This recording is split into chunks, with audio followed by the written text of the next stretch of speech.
Hi friends, this is Jessiya channel. It's Sunday morning. So இன்னைக்கு நாங்கள் இந்த வீக்கெண்டை ஜாலியாக என்ஜாய் பண்ணுறதுக்காக நாங்கள் ஒரு இடத்துக்கு தாங்க போயிட்டுருக்கோம். அது எங்கன்னு பார்த்தீங்கன்னா எங்களோட ஊருக்கு தாங்க போயிட்டுருக்கோம். ஸோ ஊர் அப்படின்னா பார்த்தீங்கன்னா எங்கள் மாமாவுடைய பிறந்த ஊர். ஸோ அந்த ஊருக்கு தாங்க நாங்கள் போயிட்டுருக்கோம். ஸோ ரொம்ப ஒரு 2 months பேக் இருக்கும் அவங்க போய் விசிட் பண்ணி. ஸோ என்ன பண்ணோன்னா சடனாக வந்துட்டு ஓகே நம்ம இந்த வீக் வந்து நம்ம ஊரில் போய் ஸ்பெண்ட் பண்ணலாம் அப்படின்னு சொல்லிட்டு.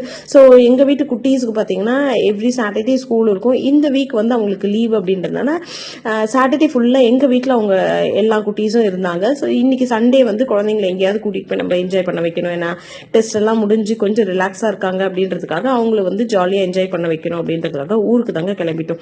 ஸோ ஊருக்கு பார்த்தீங்கன்னா எங்கள் நாத்தனார் ஃபேமிலியும் நாங்களும் எங்கள் அத்தை எல்லாரும் கிளம்பியாச்சு. ஸோ ஊருக்கு வந்துட்டு வீட்டுக்கு வந்துட்டோம்.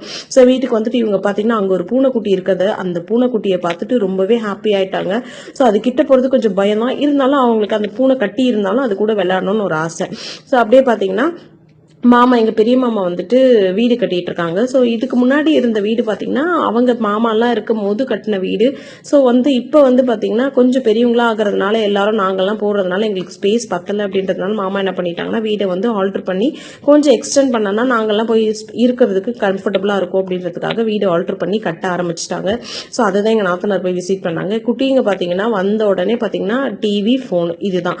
ஃபோன் ஆல்மோஸ்ட் நாங்கள் பார்க்க விட மாட்டோம். ஸோ இப்போ என்ன பண்ணியிருக்காங்கன்னா சரி ஓகே அப்படின்றதுனால ஒரு நாள் தானே அப்படின்றதுனால விட்டாச்சு. ஸோ டிவி ஏசியை போட்டு அவங்களுக்கு பார்த்தீங்கன்னா ஜாலியாக இருந்துட்டாங்க. ஸோ சாப்பிட்டு முடிச்சுட்டு என்ன பண்ணிட்டோம் அப்படின்னா ரிலாக்ஸாக வந்துட்டு எல்லாரும் அந்த ரூமில் இருந்துட்டு இந்த மாதிரி ஃபேமிலி வந்துட்டு நம்ம ரிலேட்டிவோடு ஸ்பெண்ட் பண்ணி அவங்க பார்த்தீங்கன்னா என்ன கதை பேசிகிட்டு இருக்காங்க அப்படின்னா அவங்க சின்ன வயசில் என்னெல்லாம் பண்ணாங்களோ அதெல்லாம் வந்து பேசும்போது ரொம்பவே ஹாப்பியாக இருக்குது.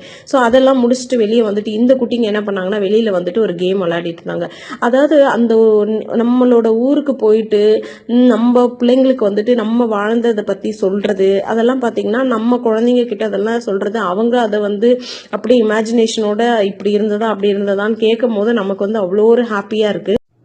ஸோ அவங்கக்கிட்டையும் நாங்கள் வந்து இப்படி இருந்தோம் அப்படி இருந்தோம்னு அவங்க டேடியெல்லாம் சொல்லும் போது அவங்களும் வந்து பார்த்தீங்கன்னா டேடி இங்கே இப்படி இருந்ததா அப்படியா அப்படின்னு சொல்லிட்டு அவங்களும் வந்து ரொம்ப வந்து ஆர்வத்தோடு அந்த விஷயத்த அவங்க வந்து கலெக்ட் பண்ணிக்கிறாங்க. கலெக்ட் பண்ணிட்டு இப்படி இருக்கலாமா அப்படின்னு சொல்லிட்டு. ஸோ இதெல்லாம் பேசி முடிஞ்சு விளையாட்டெல்லாம் முடிஞ்சு நாங்கள் என்ன பண்ணிட்டோம் கொல்லிக்கு போகலாம் அப்படின்னு சொல்லிட்டு. ஏன்னா அங்கே மாமா இருக்காங்க.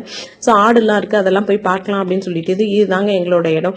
ஸோ இங்கே பார்த்தீங்கன்னா அவங்கெல்லாம் காரில் வரேன்னு சொல்லிட்டாங்க. நான் அத்தை எங்கள் சின்ன நாத்தனார் பிள்ளைங்க மட்டும் நாங்கள் நடந்து போயிட்டோம். சரி மதியானம் சாப்பிட்டதுக்கு கொண்டு டைஜஸ்ட் ஆகுமே அப்படின்றதுக்காக நாங்கள் என்ன பண்ணிட்டோம் அப்படியே வாக்கபிள்லேயே அப்படியே போயிட்டோங்க. ஸோ இதுதான் எங்களோட ஆடு. ஸோ எப்படின்னா நாங்கள் வாங்கும் போது பார்த்தீங்கன்னா ஒரு 21 ஆடு கிட்ட நாங்கள் வாங்கினோம். குட்டியாக இருக்கும் போது நம்ம சந்தையில் போய் வாங்கிட்டு வந்தோம். மிட் நைட் சந்தையில் போய் வாங்கிட்டு வந்தது. ஆனால் இப்போ இருக்கிற கிளைமேட்ல இப்போ இருக்க அடிக்கிற வெயிலில் பார்த்தீங்கன்னா ஆடுக்கு எப்படி தான் என்ன ஆகுதுன்னே தெரியல. 4 ஆடு கிட்ட அப்படியே இறந்து போச்சு. என்ன பண்ணுறதுனே தெரியல. திடீர்னு அதுக்கு ஃபிக்ஸ் வர மாதிரி ஆகிடுது. உடனே இறந்துச்சு. 4 ஆடு கிட்ட அப்படியே இறந்து போச்சு. ஸோ பிள்ளைங்கள்லாம் பார்த்தீங்கன்னா இந்த டச் மீ நாட் பிளான்ட் தொட்டாச்சிலிங்கி இந்த செடியை பார்த்துட்டு ரொம்பவே எல்லா இடத்துல கை வச்சுட்டு அந்த டச் மீ நாட் பிளான்ட்டோடையே ரொம்பவே விளையாடிட்டே இருந்தாங்க அவங்க. ஸோ விளையாடிட்டு அதை கை வச்சுட்டு இப்படி அப்படின்னு ஊரில் எல்லா விஷயத்தையும் அவங்க ஒன்று ஒன்றா பார்த்துட்டு அதை வந்து அவங்க வந்துட்டு என்னதான் நமக்கு சிட்டிலே இருந்தாலும் டவுன்ல இருந்தாலும் அந்த கிராமத்துல இருக்கிற ஒரு நாள் ஒரு நொடியினுமே அது ரொம்பவே மிகப்பெரிய ப்ரீஷியஸ்னே சொல்லலாங்க. ஸோ எங்க வீட்டில் இருக்கிற குட்டிங்கெல்லாம் பார்த்தீங்கன்னா யார் தென்னை மரம் ஏறுவா, நீ ஏறுவியா நான் ஏறுவியான்னு சொன்னாங்க. எங்க வீட்டில் இருக்கிற குட்டிங்களை விட எல்லாரும் அந்த 8 குட்டியில பார்த்தீங்கன்னா ரக்ஷித் மட்டுமே ரொம்பவே ஸ்ட்ராங்குன்னே சொல்லலாம்.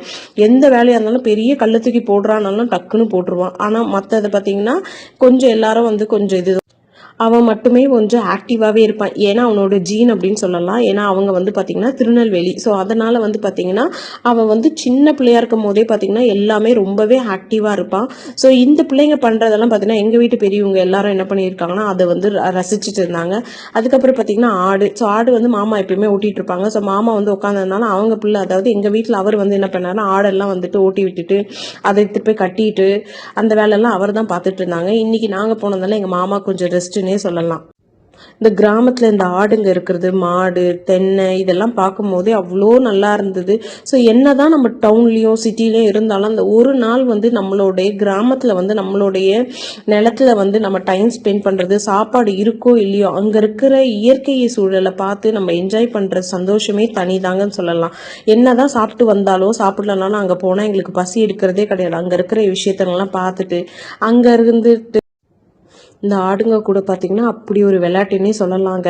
இன்னொன்று பார்த்தீங்கன்னா இது எங்கள் நிஷாந்தினி. ஸோ இவன் வந்து பார்த்தீங்கன்னா +1 படிக்கிறா. ரொம்பவே அதாவது எங்கள் வீட்டில் வந்துட்டு ஆம்பளை பையன் இல்லாத குறைய வந்து தீக்கிறது யாருன்னா இவன் மட்டும் தாங்க. பைக்கு, டிராக்டரு, லாரி எல்லாமே ஓட்டுவானா பார்த்துக்கோங்க. அந்த மரம் ஏறுறதுக்கு பார்த்தீங்கன்னா அவ்வளோ ஆக்டிவாக ஏறினா மேலே. ஸோ இதெல்லாம் முடிச்சுட்டு நாங்கள் என்ன பண்ணுறோம்னா எங்கள் கொல்லியில் இருக்க வீட்டுக்கு தாங்க போகலான்னு சொல்லிட்டு நாங்கள் கிளம்பியாச்சு. ஸோ அங்கே பார்த்தீங்கன்னா எங்களுடைய மாம்பழம், பலாப்பழம் அதெல்லாம் இருக்குது. சரி அதை போய் கொண்டு வரலாம் அப்படின்றதுக்காக நாங்கள் அப்படியே நடந்தாச்சு. ஸோ இதுதான் எங்கள் மாங்காய் தோப்பு. இதுக்கு முன்னாடி பார்த்தீங்கன்னா நான் மாங்காய் மரத்தோடைய தோப்பில் இருக்கிற மாங்காய் மரத்துலேயே இருந்துட்டு அப்படியே கீழே இருந்தே கடிச்சு சாப்பிட்ற அளவுக்கு கிட்ட இருக்கோங்க மாங்காய். ஸோ இப்போ சீசன் முடிஞ்சதுனால மொத்தத்தையும் பறித்து மாமா எடுத்துகிட்டு போய் சந்தையில் எல்லாத்தையும் சேல்ஸ் பண்ணியாச்சு. இந்த மாங்காய் சீசன்லாம் முடிஞ்ச உடனே பார்த்தீங்கன்னா மாமா இதுக்கு முன்னாடி பார்த்தீங்கன்னா நாங்கள் வந்து தர்பீஸ் போட்டிருந்தோம். ஸோ அதோட அறுவடை எல்லாமே முடிஞ்சு பார்த்தீங்கன்னா பச்சை, எல்லோ கலர் இது எல்லாமே போட்டு முடிச்சிட்ட அப்புறம் இப்போ பார்த்தீங்கன்னா பயிர் வைக்கலான்ற ஒரு பிளானில் இருக்கோம். ஸோ இதுக்கப்புறம் தான் அதை வந்து டிசைட் பண்ணணும். இது பார்த்தீங்கன்னா ஆடு வந்து இருக்கிறதுக்காக நாங்கள் போட்ட இதுதாங்க அந்த ஆட்டுக்கு தங்கறதுக்கான வேலின்னே சொல்லலாம். ஸோ இது வந்து பார்த்தீங்கன்னா கயிற்றுக்கட்டல். ஸோ மரத்தில் இயற்கையான சூழ்நிலையில் இந்த கழுத்துக்கட்டில் போட்டு நம்ம படுக்கிற சுகமே வேறன்னே சொல்லலாம். இது தாங்க பலாமரம். இதில் பார்த்தீங்கன்னா ஒரு பலாப்பழமும் பார்த்தீங்கன்னா ரொம்பவே பெருசாகவும் இருக்கும், நல்ல ஸ்வீட்டாக இருக்கும். ஆனால் என்னன்னே தெரியல, இந்த வெயிலில் பார்த்தீங்கன்னா அப்படியே காஞ்சு போயிடுச்சு. இதுதான் நாங்கள் தர்பீஸ் போடுற இடம். ஸோ இது வந்து பம்பு செட்டு. ஸோ பக்கத்தில் இருக்கிறது தான் இந்த இடம். பார்த்தீங்கன்னா எங்கள் மாமா அத்தை மட்டும் இந்த வீட்டில் இருக்கிறாங்க. ஸோ இந்த வீட்டில் இருந்து தான் அவங்க எல்லாமே பார்த்துக்கிறது. கோழி, வாத்து, ஆடு இந்த மாதிரி விஷயத்தெல்லாம் வந்து பார்த்தீங்கன்னா இவங்க தான் டேக் கேர் பண்ணுறது அந்த இடத்துல. ஸோ இவங்க 2 பேரும் இல்லைன்னா அந்த காலத்தில் அவங்க எந்த அளவுக்கு இருந்தாங்களோ அவங்க பார்த்துக்கிறதுனால மட்டும்தான் நாங்கள் இந்த அளவுக்கு சந்தோஷமாக இருக்கிறோம். ஸோ இது பார்த்தீங்கன்னா குட்டை. ஸோ இந்த குட்டையை பார்த்தீங்கன்னா நல்லாவே தண்ணி நிரம்பி இருக்கும். வாத்து அதெல்லாம் இருக்கிறது, தாமரெல்லாம் நல்லாவே இருக்கும். ஆனால் இப்போ பார்த்தீங்கன்னா ஃபுல்லாகவே ட்ரை ஆயிடுச்சு. இங்கே நாங்கள் வந்து ரொம்பவே ஈகராக வெயிட் பண்ணுற விஷயம் என்னென்னா மழைக்காக மட்டும்தான் வெயிட் பண்ணிகிட்ருக்கோம். மழை இருந்தால் நல்லாவே நிரம்பி இருக்கும். ஸோ இந்த குட்டையில் நாங்கள் மீன் அந்த மாதிரி விஷயம்லாம் நாங்கள் நிறையவே விட்டுருப்போம். இதுக்கு மேலே சேஃபாக ஒரு ஹைட்டான மண் போட்டு பிள்ளைங்கள்லாம் போகாத அளவுக்கு வச்சுருப்போம். ஆனால் இப்போ பாருங்கள் ஃபுல்லாக ட்ரை ஆனதுனால பிள்ளைங்கள்லாம் அதில் இறங்கி விளையாடுறாங்க. அதில் தாமரையில் இருக்க ஒரு லீஃப் எடுத்துகிட்டு வந்து அதில் தண்ணி போட்டு இந்த பிள்ளைங்களுக்கு எல்லா விஷயமே இன்றைக்கி அவங்க பார்த்துட்டு அதை அனலைஸும் பண்ணியாச்சு. ஸோ அந்தளவுக்கு ரொம்ப ஹாப்பியாக எல்லாமே வந்து என்ஜாய் பண்ணாங்க. ஸோ அவங்க போய் பார்க்குறாங்களோ இல்லையோ நாங்கள் ஒரு விஷயமா அவங்களுக்கு தனித்தனியாக எடுத்து இதுதான் இப்படி அது வந்து அப்படி அப்படின்றத ஒரு விஷயமா அவங்களுக்கு நாங்கள் சொல்லி இந்த விஷயத்த அவங்கள எல்லாமே டச் பண்ணியும் ஃபீல் பண்ணியும் நாங்கள் அவங்களுக்கு வந்து எல்லாமே நாங்கள் சொல்லி கொடுத்தோன்னே சொல்லலாம். ஒருத்தர் இல்லை, 2 பேர் இல்லை, எல்லாருமே அதில் விளையாடினாங்க. ஸோ இதெல்லாம் முடிச்சுட்டு நாங்கள் ரிட்டர்ன் வீட்டுக்கு வந்த உடனே என்ன பண்ணால் அப்பயும் இவங்க விடலை, ஏதாவது ஒன்று நம்ம விளையாடணும் அப்படின்னு சொல்லிட்டு ஒரு 7 o'clock 7:30 ஆயிடுச்சு. ஸோ வீட்டுக்கு வந்த உடனே பார்த்தீங்கன்னா இவங்க என்ன பண்ணிட்டாங்கன்னா ஏதாவது நம்ம ப்ளே பண்ணலாம் அப்படின்னு சொல்லிட்டு ராங் ஆன்சர் கேம் தான் விளையாடிட்டு இருந்தோம். ரொம்பவே ஃபன்னாக இருந்தது இந்த கேமு. எல்லாருமே குட்டீஸ் எல்லாமே வந்து பார்த்தீங்கன்னா கிளியராக நல்லா ராங் ஆன்சராகவே, நான் கொஷின் வந்து ரைட்டாக கேட்கும்போது அவங்க எல்லாமே ராங் ஆன்சர் சொன்னாங்க. ஸோ ஒரு சிலர் வந்து டக்குன்னு சொன்னாங்க, இருந்தாலும் ரொம்பவே ஹாப்பியாக இருந்தாங்க. இதெல்லாம் முடிச்சுட்டு என்ன பண்ணாங்க, அண்ணன் வாங்க உங்களுக்கு ஒரு சர்ப்ரைஸான இடத்துக்கு கூட்டிகிட்டு போகிறேன்னு சொன்னாங்க. ஸோ கூட்டிகிட்டு போன இடம் பார்த்தீங்க அப்படின்னா திருவிழாக்கு தாங்க கூட்டிகிட்டு போயிட்டாங்க. நாங்கள் எக்ஸ்பெக்ட் பண்ணவே இல்லை திருவிழாக்கு இன்னைக்கு போவோம்னு சொல்லிட்டு அப்படியே ஊர்லேருந்து வந்து உடனே சடனாக அண்ணன் திருவிழா கூட்டிகிட்டு போயிட்டாங்க. திருவிழாக்கு இந்த குட்டிங்களை வரைக்கும் தான் கூட்டிகிட்டு போனோம்னு சொன்னாங்க. இருந்தாலும் இருக்கிற ரஷ்ல நானும் எங்கள் நாத்தனாரும் 2 பேரும் கூட போய் நம்ம பார்க்கலாம் அப்படின்னு சொல்லிட்டு திருவிழா பார்க்க வந்துட்டோம். இந்த திருவிழா வீடியோ வந்து உங்களுக்கு சீக்கிரமாக இன்னொரு vlogல வந்து நான் அப்லோட் பண்ணுறேன். ரொம்பவே சூப்பராக இருக்கும், இன்ட்ரெஸ்டிங்காக இருக்கும். ரொம்பவே இன்ட்ரெஸ்டிங்காக இருக்கும். இதில் பார்த்தீங்கன்னா இந்த 4 குட்டிங்களும் வந்து இந்த ரங்கராட்டினத்தில் போயே ஆகணும்னு போயிட்டு ரொம்பவே டயர்டாகியே வந்துட்டாங்க. ஸோ இந்த மாதிரி சின்ன சின்ன விஷயம் இந்த திருவிழாவில் சூப்பராகவே இருந்ததுன்னு சொல்லலாங்க. இந்த திருவிழாவில் ஒயிலாட்டம், கரகாட்டம் எல்லா ஆட்டமும் இருந்தது. நாங்கள் கொஞ்சம் கூட எதிர்பார்க்கவே இல்லை, இப்படி ஒரு அவ்வளோ சூப்பராக இருந்தது இந்த வீடியோ. நெக்ஸ்ட் வீடியோவில் வந்துட்டு நான் உங்களுக்கு அப்லோட் பண்ணுறேன் இந்த திருவிழா ஃபுல் vlog-ம். ரொம்பவே சூப்பராக இருக்கும். அந்த வெடியெல்லாம் பார்த்தீங்கன்னா அப்படியே சூப்பராக இருந்தது.